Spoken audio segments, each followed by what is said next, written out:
বিজেপিকে বলতে হবে যে টাকা দিয়ে যদি ভোটও কেনেন, টাকা দেবেন, এটা হালাল, আপনার টাকাই, আপনার অধিকার, নেবেনই নেবেন।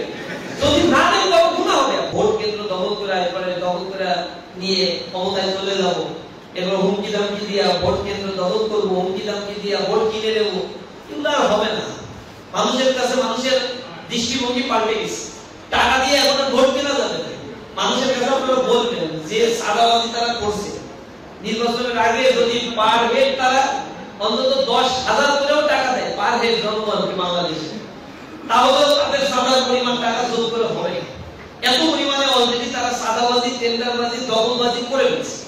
জনগণকে যদি 5,000, 10,000, 20,000 টাকা দিয়ে ভোট কেনে, আর জনগণ এখানে ইমানদারির পরিচয় জনগণের দেওয়া দরকার নেই।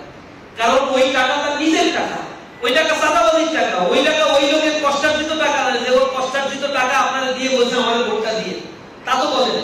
ওরা সাদাবাজি করছে, লুটপাট করছে, সেই টাকাই আবার জনগণকে দিচ্ছে। তাহলে আপনি কিসের কমিটমেন্ট? আপনার হক আপনি পেয়ে গেছেন, আলহামদুলিল্লাহ বলবেন।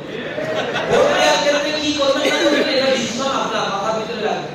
আর যদি এরকম 5-10,000 টাকায় নিজের ভোট বিক্রি করেন, একে তো নিজের টাকা সাদাবাজি করলে একজন, সে আবার ওই টাকা আপনাদের দিল, ও তো সব দেয় না।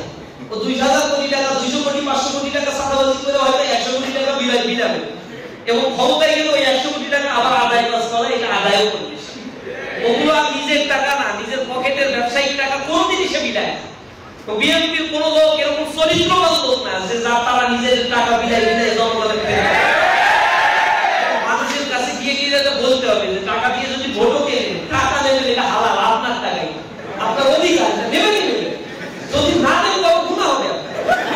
কারণ এই টাকা হারাম টাকা, ওই হারাম টাকা ওরা খাইতে সহযোগিতা করে দিতে না পারে না দিলে, আপনি নেবেন আপনার টাকা, আপনার সাদাবাজি, আপনার কাছ থেকে সাদাবাজি নিছে, আপনার ভাইয়ের কাছ থেকে সাদাবাজি করছে, সুতরাং আপনার হক আপনি বুঝে নেবেন। ভোট দেওয়ার ক্ষেত্রে দেন না। নতুন বাংলাদেশের বন্দোবস্তের সুযোগ আমাদের এসেছে, তাদের কাছে বাংলাদেশকে নিরাপদ। এখন পর্যন্ত 185 জনকে তারা হত্যা করছে নিজের আত্মকন্দলে, তাদের হাতেও অনেক মানুষ হত্যা হয়েছে। জুলাই তাদের এত শহীদ নাই, বুকে হাত দিয়ে তারা বলতে পারবে না। 155 জনের একটা তালিকা তারা ফেসবুকে দিয়েছিল, দেওয়ার পরে আবার উল্টো করছে, কারণ ওইখানে তালিকার মধ্যে ছিল ছাত্র শিবিরের তালিকা। এখন নিজেদের তালিকা বলানোর জন্য ছাত্র শিবিরেরও নাম কিছু ঢুকাই দিচ্ছে, পরে আমরা যখন রিয়াকশন করছি তার সাথে সাথে ডিলেট করছে। 150 জনের তালিকায় যদি ছাত্র শিবির দিয়ে ভরতে হয়, তাহলে কয়জন মারা গেছে? জুলাই আন্দোলনে যাদের কন্ট্রিবিউশন এত কম ছিল, জুলাই পরবর্তী 1 বছরের ব্যবধানে 185 জনকে তারা হত্যা করেছে। এত হিংস্র। আর নির্বাচনের আগ পর্যন্ত এই সংখ্যা হাজারের কাছাকাছি গিয়ে থাকে। ইনশাআল্লাহ এখনো